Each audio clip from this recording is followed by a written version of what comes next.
Hello everyone, it's Mike Levin. October 8th, Wednesday morning around 6:30 a.m. and maybe I'll be able to see the sunrise. I'm out walking Cecil. I don't think you can see him. And I'm almost a week into my new job, and I'm getting an idea for the various pressure points that I can help relieve.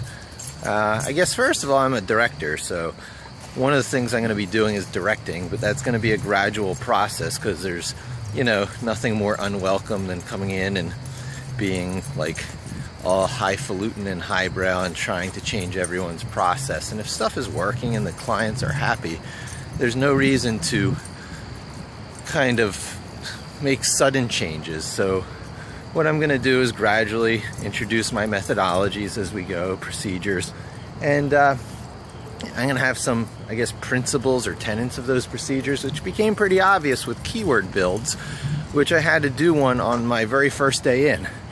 I was provided an underway keyword build, which is great, but when you're going to be in front of the client, representing work, it's often better to be representing your own work so you can talk about what went into it down to the fine minutia. And so that's what I did, and a number of keyword build discussions happened in the days following, because one of my co-workers brought in on the same day as me had a keyword build assignment as well. And as these things are in SEO, there are many ways to skin a cat, conflicting methodologies and philosophies. And on the issue of how to build a keyword list, I'm a big fan of multiple sources. There's nothing like throwing in keywords that are related and discovered from all sorts of sources. Everyone uses the Google keyword planner built into AdWords. It gives average monthly search volumes and great stuff like that.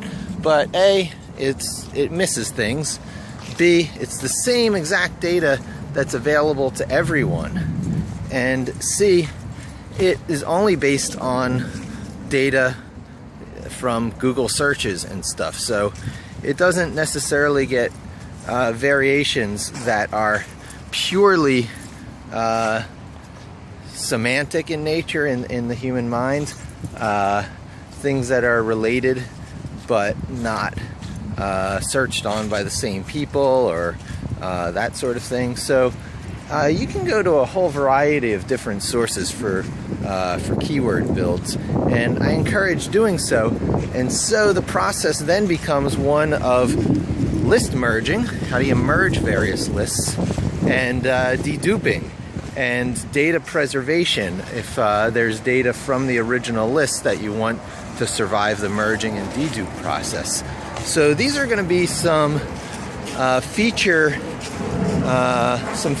of Pipulate. Pipulate is going to grow beyond its question mark replacement, core heritage, I guess.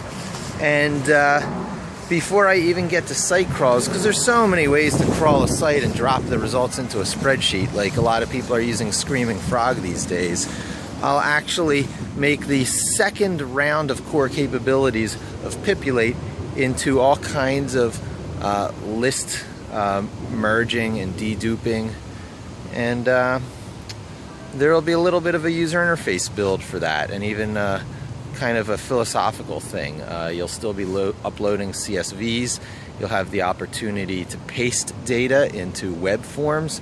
So the list could the lists for the deduping and combining could either come from multiple CSV uploads, or it could come from pasting things into web forms, and I'll have to think through those issues.